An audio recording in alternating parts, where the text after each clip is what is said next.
Hello, everybody. I'm Natalie Payton Newman, and welcome to Uncharted, your sidekick for life. And today we welcome Neal Tilley. Thank you so much for being here. And of course, I have Dan helping me tag team this one again. Yeah, I wanted to do this. Actually, I'm the one that said, Neal, I need to get you on the podcast. Right. Why don't you just talk for a second, just a little bit, just give the audience your background of what you do now, and then we'll just take it back. Yeah, I work in business development inside of higher education for Cisco. I lead business development for Cisco. I'm a strategic advisor to many universities, and I essentially am a translator. I put myself down as a translator, a technology translator, if you like. So I spend all my time with the universities, understanding their world, understanding the nomenclature of their environment, and then I take that back to Cisco to try and help them craft better solutions for higher education sort of scenarios. And then, of course, I translate Cisco back into higher education because, many of these vendors, they spend a lot of time just relying on the customer doing the translation for them. Right. So I spend a lot of time educating the Cisco people, making sure that they're using the right naming conventions, make sure they understand the challenges and trends. And so I'm sort of the CIO, higher education horse whisperer type character. That's cool. Neal, I love that. Neal and I go back a while. We started working together a couple of years ago. Yeah, it was a few years ago. So, I was working a lot together on the Founding Up project and the partnership with Cisco. And there's so many aspects to Neal that I'm excited to talk about and match up. But I want to guess one. I will, and or you will. But I want to say something about this first thing because I think that translation is, for those in the audience that don't understand what exactly you're talking about, I get it. Because as a podcast host, I often tell people, no acronyms. If you start talking business talk, everybody gets used to their own language in their own business. And then before you know it, and this happened in the business when I used to be in financial planning, all these wealth advisors would talk in a different language. And part of what I think I call it the whisper myself, the gift that I had was I always spoke to the man on the totem pole. I always gave myself permission to be the dumbest person in the room and then just use illustrations to make things happen. And my audience, my clients really resonated with that because I didn't talk about their head. And I don't think people do that intentionally. No. You just get into this mode of language that each business carries or each industry carries. I think it's very interesting in business, especially if you're from startup to major conglomerate, right? Is that one of my mentors told me, Neal, we walk in like we've got a family photo album.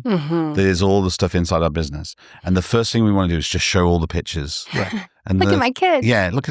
This is when we went on holiday. Look how good we are. This is when we won something. Showed you that video. Yeah. Yes. Yeah.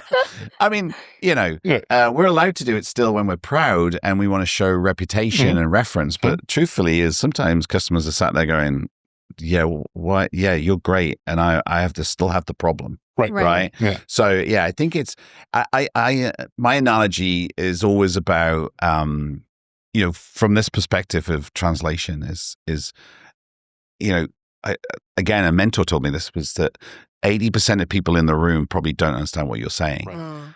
Only 20% of the people probably do know. So it's kind of the Pareto rule, but it's a sneak.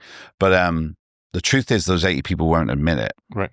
Exactly. So you don't know Nobody when you wants leave. To ask. You have no idea, did they really understand that acronym, that alphabet soup that I just spewed out in front of them? Yeah. And the truthfully is you think, I did a great job. I think I got the deal, or I think they understood where I was coming from. And the truth is 80% walked out going, no idea what that guy said. Right. But the 20% could be where your customers, so you continue to do it every meeting because you think that one time you succeed, you're like, that's the stats one time. Are pretty good. Yeah, exactly. It's so important to have that translation. So that job's important. All right. So I have a clarifying question real quick. Okay. For other universities, that when you said the nomenclature, is that like the back end of the tech of how they call things for? It's actually much more general and encompassing that, because if you think about educational language, Cisco's a good example actually. So self-awareness is very important in companies of technology. Our collaboration technology is the number one meeting technology in the world in corporate spaces. Right. So we use terms like meeting, business. We talk about customer, right? So you take that brochure, you take that trained salesperson, engineer, partner to go and meet at a university, and the first thing they say is, "Oh, so do you have meetings in business?" You know, they don't. They have classrooms, they have research labs, they have campuses, they have dorm rooms. You've got to. So we have to translate the value of these technologies into their world, right? And of course, so they can see the value. They see the value. And that translation could be anything from financial technologies, influencing recruitment, retention. It could be experience. Truthfully, that's sometimes probably the most important part. Because, otherwise it's like, we don't do businesses. We don't do meetings. Right. So thank you for coming. Right. So you've already lost it. Yeah. Let's jump really quickly into background, because I know we're eating up the 15 minutes and we got to get it. Yeah. What did you want to be when you grew up? Ironically, a comedian. Cool. Yeah. Oh, so there we go. Yeah. That's where we're connected. Yeah. So my dream was I was the weird kid that I thought I was I was strangely weird at a young age.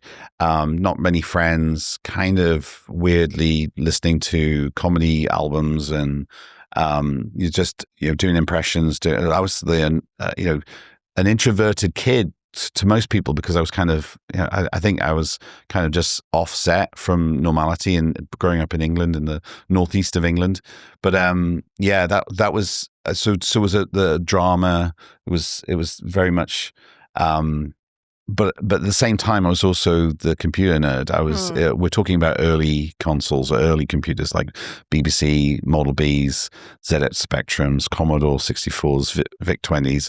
I was just consuming them like crazy, trying to write programs, trying to be. So I had this tech nerd and this weird sort of entertainer, right? A lot of engineers are that way, though. Austin's. You have these musicians that are also engineers, programmers. But I think if I'm honest, growing up, I think the reason why that happened was because of my severe dyslexia, which was unknown to me until I was 18. So I thought I was just different. I was in remedial class. Right. I was sitting in remedial class for most of my elementary school. I wasn't allowed pens. Yeah. I had to sit in the corner and play certain pairing games on cards and that's why we put need shapes. Tissues. Yeah. But inside, even at that very early age, I knew that this was not right. Right. Because I was thinking, like, I'm smart. I'm smart. Like I think I felt like it was unjust and it was unfair. Yeah. And so started to fight back a little bit through what you would call middle school, which kind of was a jolt to the system, because essentially it was against the traditional educational model, which is I can't write, I can't spell. I was thrown out of most science classes because I was failing them so badly. I can imagine if you put in the wrong chemical in the wrong chemical, you might, You put the number before the letter, or you put the wrong upside down. You're adding magnesium to water, and you should run as quickly as possible, right? But that's kind of that locked in syndrome that I had during my early childhood.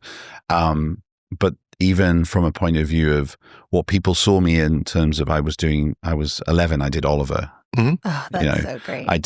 I played a Frenchman who spoke no English for 2 weeks in a show.